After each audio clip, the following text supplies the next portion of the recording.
Hi everyone, this is Claudine Hellmuth, and I've got another stenciling technique for you using my new stencils with Ranger and the Crafters Workshop. And I've got 6 new designs, and what I'm going to be showing you today is using the wallflower stencils just to keep consistent with my other technique videos using the stencils, so you could see the difference in all of the techniques using the same stencil. But of course you could use any of these stencils or any of the ones that you have at home already for these techniques. So this technique is resist, using the Watermark resist pad. We're going to be using one of Ranger's craft tags, and we're going to be using some of the Claudine Hellmuth studio paints for this technique. So for the first step, I want to paint the entire tag using the Claudine Hellmuth studio paint. And the reason for that is we want to make a non-porous surface. So I am using smidge of blue. You kind of want a dark background for this, but you could reverse it and do dark over light, I guess, if you want. But I've kind of gotten in the habit of doing dark on the background and light on top. So I'm going to spread this out completely and paint my tag. And this is just going to be the background, so we don't have to worry about it getting perfect. And then I'm going to go ahead and dry that.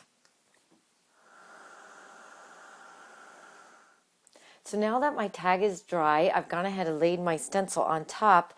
And what you're going to want is the Watermark resist. And the pad looks like this, but the re-inker looks like this. And that's what we want. And we're going to add a fresh piece of foam to our ink blending tool and then apply a little bit of the re-inker to the top of the foam and spread out using a craft stick to get it nice and even.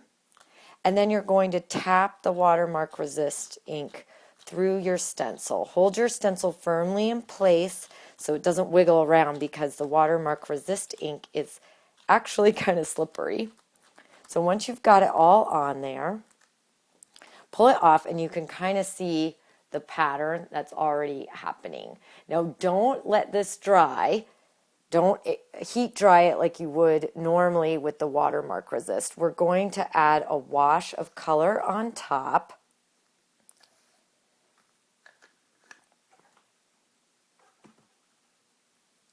And you could use any paint color for this. I'm actually just going to use a little bit of white gesso. So I'm going to squeeze that out and then add a few sprays of water. You want it to be almost like a skim milk consistency, so really quite thin. So you can see how thin that is right there. And then I'm going to paint directly on top of everything gently. I'm not pressing down. I don't want to move the Watermark resist around.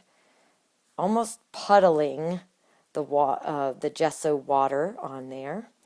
And again, you could do this with any color of paint. I wanted to get the most contrast for this video.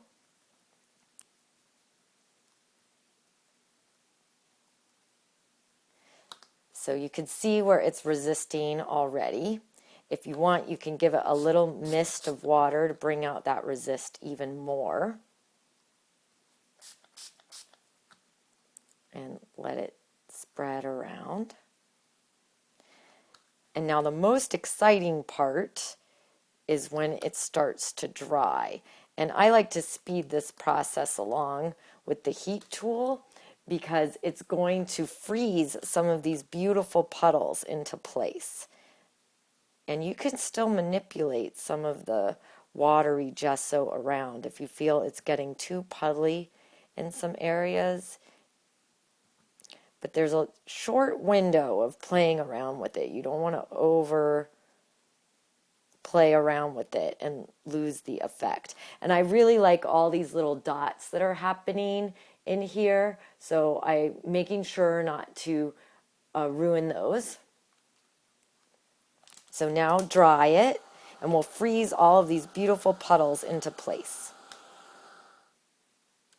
So now the tag is all dry, and you can see this it feels almost like space, or even this would make an excellent Christmas type tag or winter tag. They look like snowflakes even to me. So it's completely dry, but still you can see a little bit of the shine from the Watermark Resist. So we're just take a paper towel.